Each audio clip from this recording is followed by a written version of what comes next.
Welcome back to Outdoors with Larry Ray on ESPN 790 AM. Brought to you proudly by the Tennessee Wildlife and Resources Agency.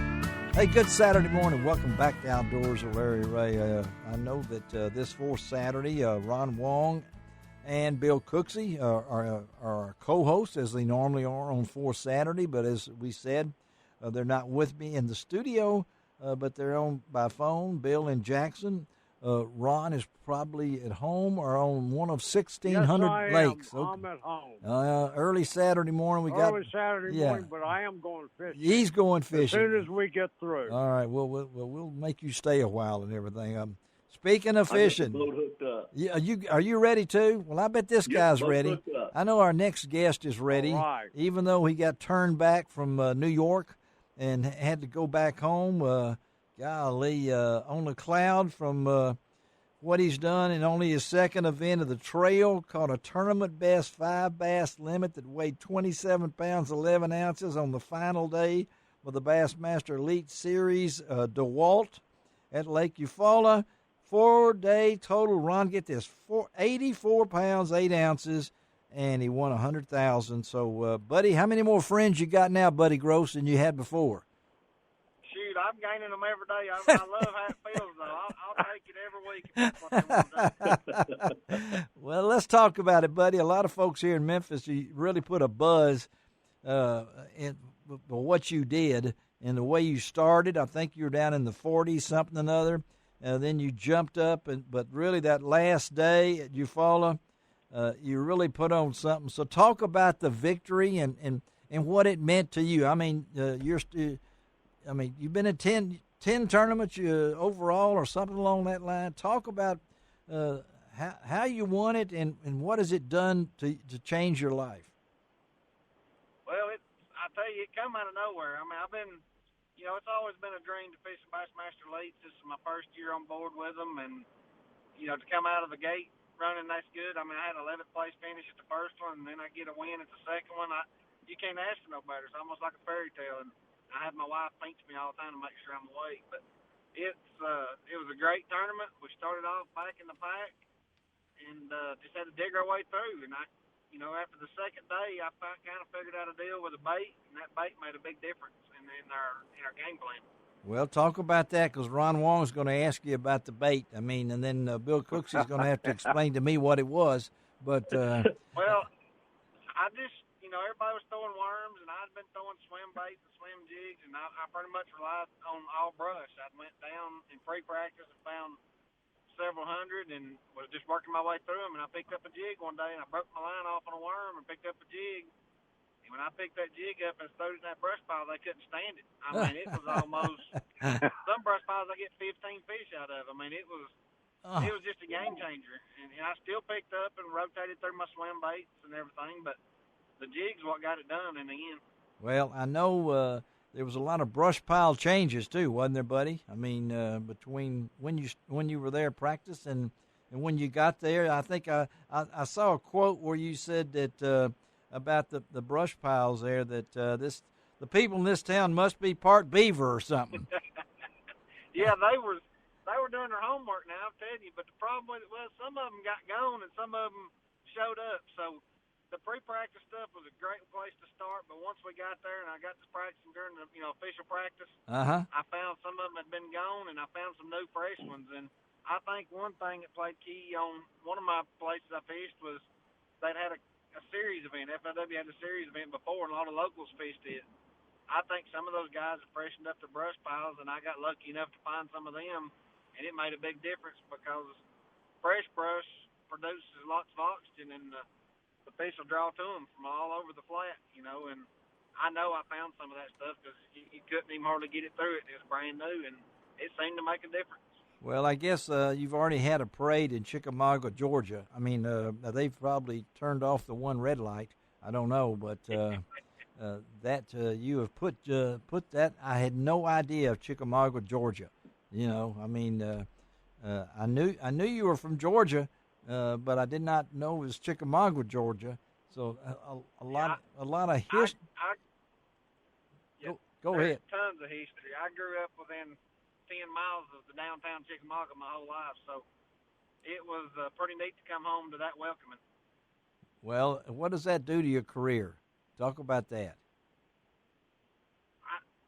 It just solidifies where I'm at and what I'm supposed to be doing, and I just put it all in the Lord's hands, and we just kind of follow His lead. We just, and I say we, me and my family, it's a family deal for us. Well, we don't have a business at home that makes millions. We work hard by fishing and cashing checks.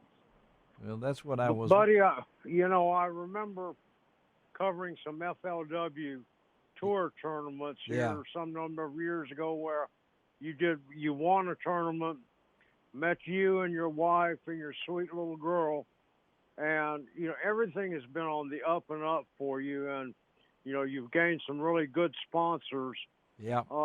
What does it mean to you now, buddy, to be able to talk to people about fishing at the highest level here?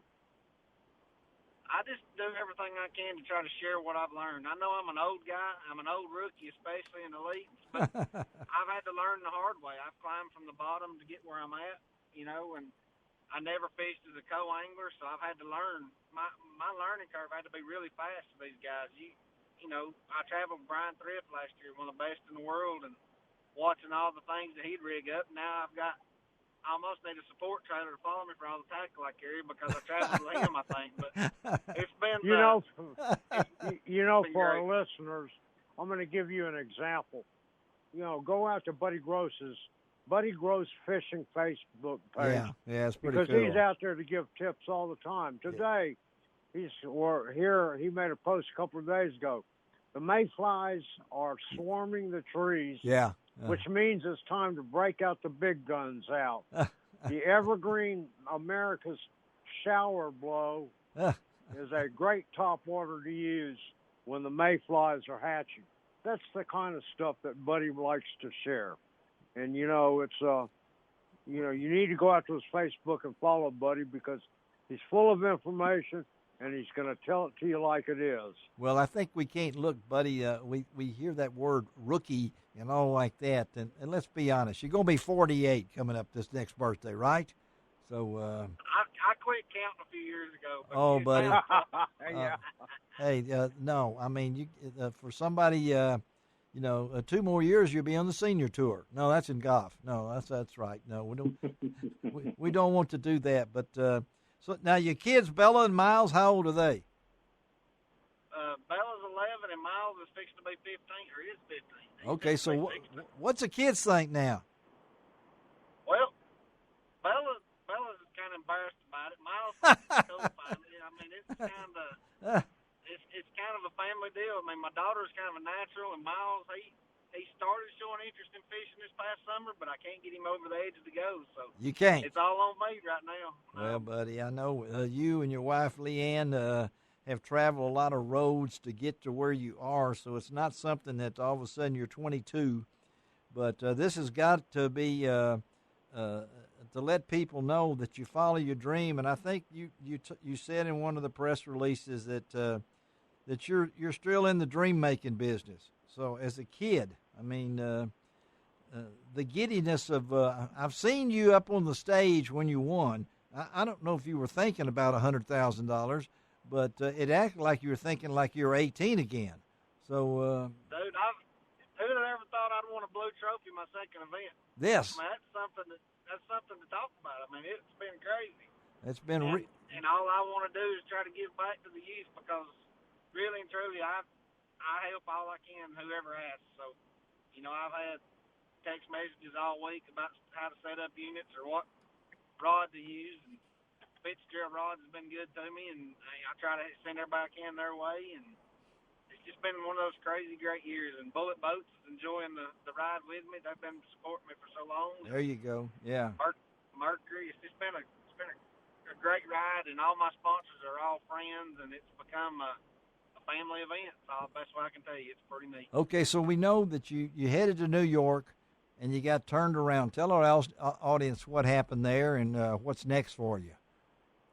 We went up there, last week, and we were going to do some fishing, but the governor's decided that the COVID's getting a little more ramped up, so they've pretty much making, I think there's 9 states now. If you're from that state, you got to quarantine 14 days. And we just really didn't know what the future's going to hold. So we just decided to pack up and leave. And so last week, get back home. We were going to stay till Monday, but we decided to leave on Thursday. So you're when you get back home, so you'll be your next event is when then? We have Cayuga in New York. It will be the first one of three back-to-back tournaments in New York if we get to go. If you get to go, yeah, that's the crazy thing about this whole thing, buddy. How do you prepare for something that may not happen? So. What's going through your mind? You're on a high the way you're going right now, and all of a sudden, it's pulled out from under you. You got to keep that level head, I'm assuming. So talk about that. I just try to stay positive, and then I lay my rods out, and I get ready to tie on whatever lake I'm going to when I know where we're going for sure. I mean, I had already started rigging for Cayuga. Yeah. If it winds up somewhere else, it's okay. We'll figure it out. Well, you got a lot of fans in Memphis, Tennessee. I know that. Simply because of what you've done, what you have accomplished in the Bassmaster Series, and I know the reception from the other pros was pretty good too. I've heard comments from other guys that 84.8 is that the biggest 4-day catch you've ever had? I have. It'll be close, yes. I don't remember. Toho was a pretty good weight, too, but I don't remember what it was when I won last year. So over 80 pounds. Question. Huh? What? That's a good question. I'm going to have to look it up now. Well, look it up for us and everything. But I know Ron will look forward to seeing you down the road. Ron will be at a lot of different events. And I hope to see one of those. And, buddy, I also want to thank you for all the points I got because I had you on my fantasy team there at Eufaula. That's awesome. Thank you, buddy. Listen, awesome. Now, yes, sir. Yes. And he's told us that, so it's pretty good. But I hate to tell you, buddy, I didn't. Okay, but I will now, buddy. Okay, I mean, you better pick me now. I got you, buddy. I got you. I'm on your Facebook. I'm a like on your Facebook and everything. But you're in for it. I can't go wrong with a guy named Buddy. Okay, I mean that's right. That's good. Well, thank you, buddy, for being with us on Outdoors with Larry Ray this Saturday morning. Don't believe in luck, buddy. Just go out and get them, okay? And we hope to get you back on the radio on down the road. Just safe travels, all right? Yes, sir. Thank you, and hey, y'all have a good morning, and I appreciate you letting me on the show. Okay, man. All right, Buddy Gross. Okay, guys. Let's take a break. Come right back on Outdoors with Larry Ray.